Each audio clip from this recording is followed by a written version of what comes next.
पर्दे के पीछे ट्राइबल चीफ, एक दिल को छू लेने वाली कहानी। जब स्टेडियम की बत्तियां जलती हैं, आग उगलते पायरविस फिजा को काटते हैं और हजारों आवाजें एक साथ गूंजती हैं, तो एक नाम खुद ब खुद लबों पर आ जाता है, रोमन रेंस। रनिंग में वो बेरहम लगता है, आंखों में गुरूर, कदमों में ताकत और आवाज में हुक्म।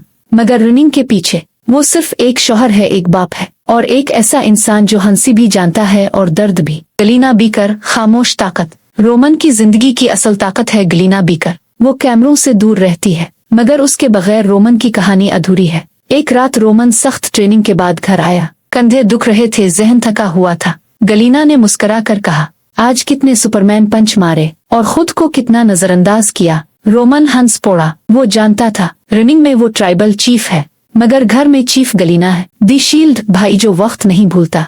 कभी कभी रोमन खामोश हो जाता है, जहन माजी में चला जाता है जब दी शील्ड एक साथ थे।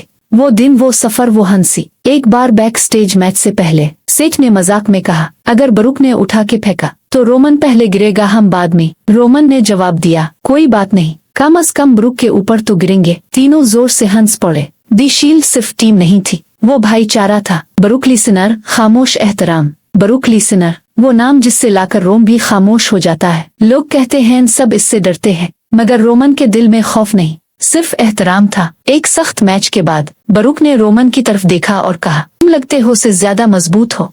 रोमन मुस्कुराया, और तुम लगते हो से ज्यादा खतरनाक। दोनों हंस दिए। ये लम्हा कैमरे ने नहीं देखा, मगर दो जंगजुओं ने एक दूसरे को पहचान लिया। जॉन सीना, तनकीद के पीछे सबक। जॉन सीना हमेशा रोमन के लिए इम्तिहान रहे, कभी ताली, कभी हुटिंग, कभी तारीफ, कभी नफरत। एक दिन सीना ने आहिस्ता से कहा, लोग तुम्हें हर जगह देखते हैं, इसीलिए आवाज उठाते हैं, इसका मतलब है तुम अहम हो। ये बात रोमन के दिल में उतर गई।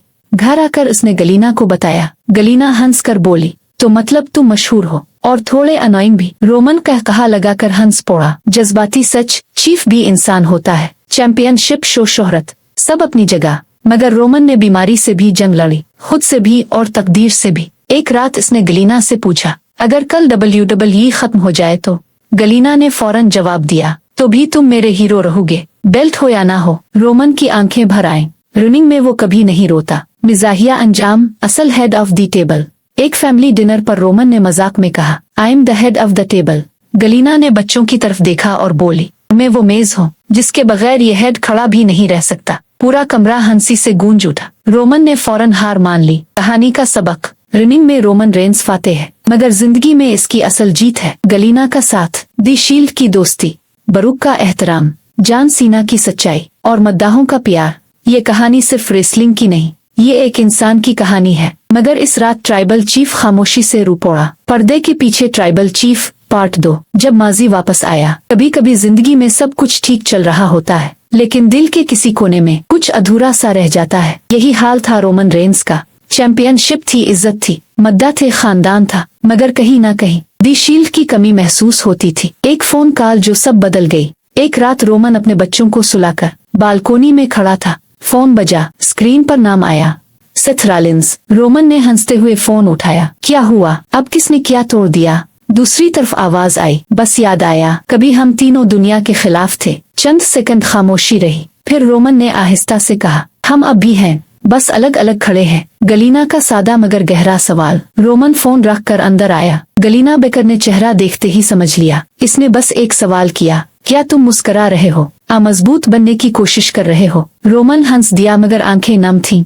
शायद दोनों। गलीना ने कहा, अगर माजी तुम्हें आवाज दे रहा है तो शायद वो तुम्हें कमजोर नहीं। दी शील्ड की अचानक झलक। अगले रॉ में स्टेडियम शोर से गूंज रहा था। अचानक लाइट्स बंद हुई। वही पुरानी मौसीकी, वही दिल की धड़कन तेज कर देने वाला लम्हा। स्क्रीन पर अल्फाज आए, द शील्ड। रोमन की आंखें बंद हो गईं, यादें जिंदा हो गईं। सेठ की आवाज आई, हम टूटे नहीं थे, हम बस बखर गए थे। बरूक लिसनर, गैर मुतवक्के मोड़। जैसे ही शील्ड की बात खत्म हुई, एक और खतरनाक मौसीकी बजी। Brock Lesnar. लोग समझे अब तबाही आएगी, मगर बरूक ने माइक पकड़ा और कहा, मैंने रोमन को अकेला लड़ते देखा है, और सच ये है, वो अकेला भी काफी है, लेकिन जब भाई साथ हो तो वो नाकाबिले शिकस्त बन जाता है। ये अल्फाज किसी हमले से ज्यादा भारी थे।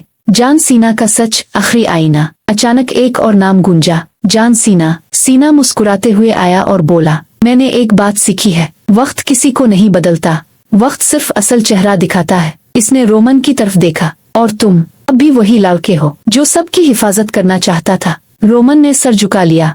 मजाक का लम्हा, शील्ड स्टाइल। बैक स्टेज तीनों खड़े थे। खामोशी। अचानक सेठ बोला, तो अब भी रोमन सबसे कम बोलता है। रोमन ने जवाब दिया, और तुम अब भी सबसे ज्यादा बोलते हो। सब हंस पड़े। कुछ नहीं बदला था। दिल को छू लेने वाला अंजाम। इस रात घर आकर रोमन ने गलीना से कहा, शायद मैं सब कुछ कंट्रोल नहीं कर सकता, लेकिन मैं अकेला भी नहीं हूँ। गलीना ने मुस्कुरा कर कहा, मैं जानती हूँ, और याद रखो तुम रनिंग के हेड ऑफ दी टेबल हो, मगर घर के नहीं। रोमन हंस पड़ा, और इस बार दिल हल्का था। पार्ट 2 का पैगाम। ताकत अकेले होने में नहीं, ताकत मान लेने में है कि हमें किसी की जरूरत है। और कभी कभी सबसे बड़ा कमबैक रनिंग में नहीं, दिल में होता है।